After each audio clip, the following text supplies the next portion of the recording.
All right, so I'm just going to close my eyes and invite you to do the same. We're just going to focus on one aspect of the spiritual workout practice. If you care to, on purpose, with intention, take a nice deep breath with me.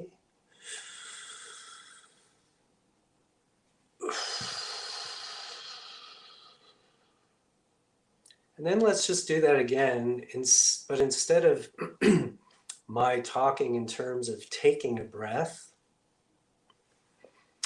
let us together on purpose receive our next breath.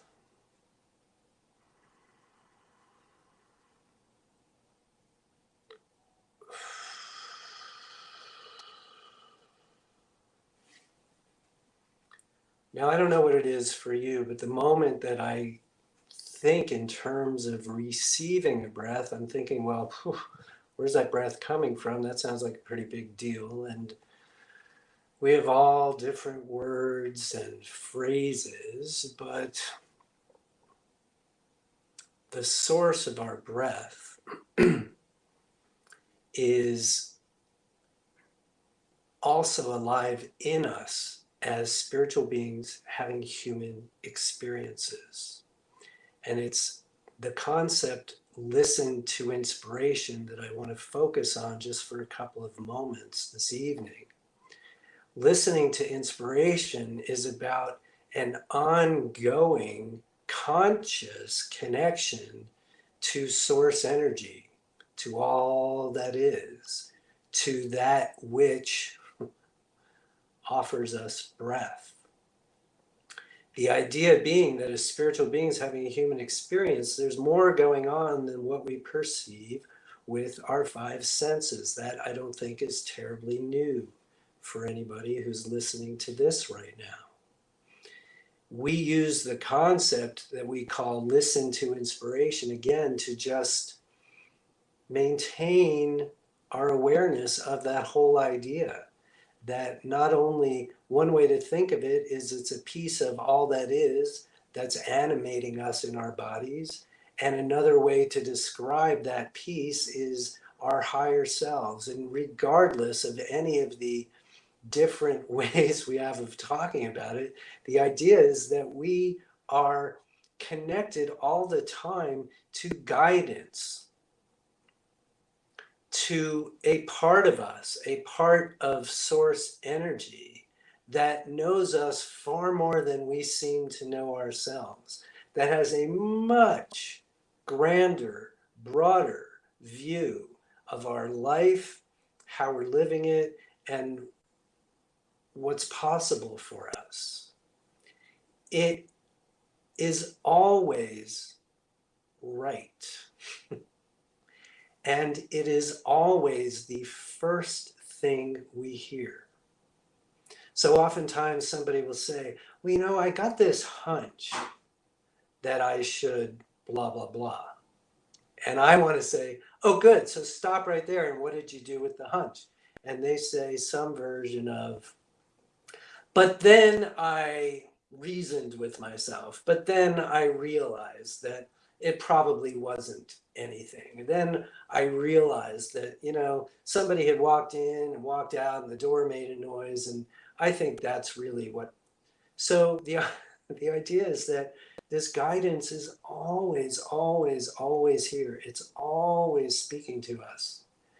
And we have largely snuffed out our ability to hear it.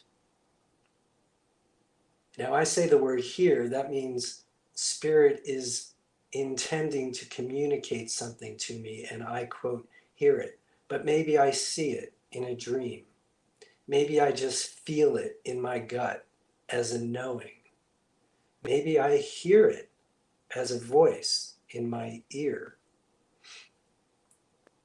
What we are responsible for as spiritual beings having human experiences is understanding how spirit communicates with us. How does our higher self communicate with us?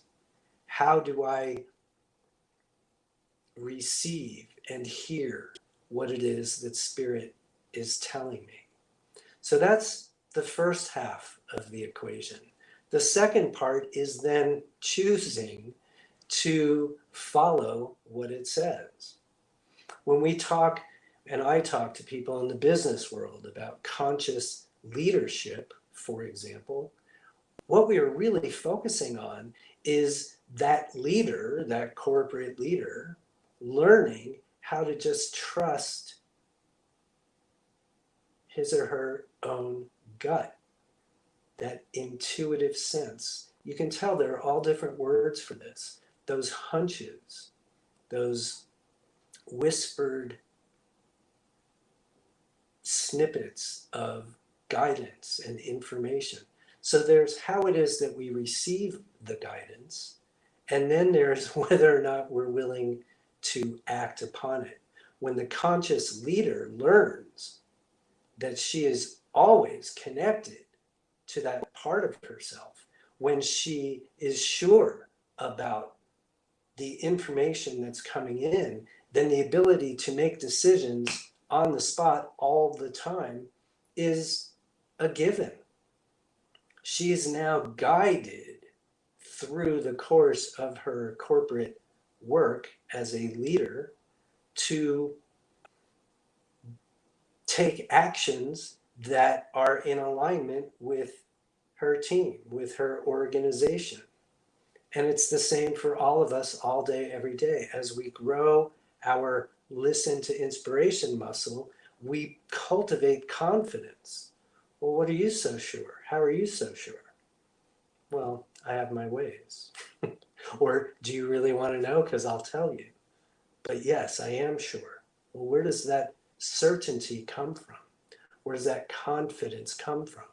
It comes from our having cultivated ongoing, open, back and forth, never-ending communication with the part of us that knows far more than just the human parts of us. So that's one of the ideas that we talk about here in Spiritual Workout World.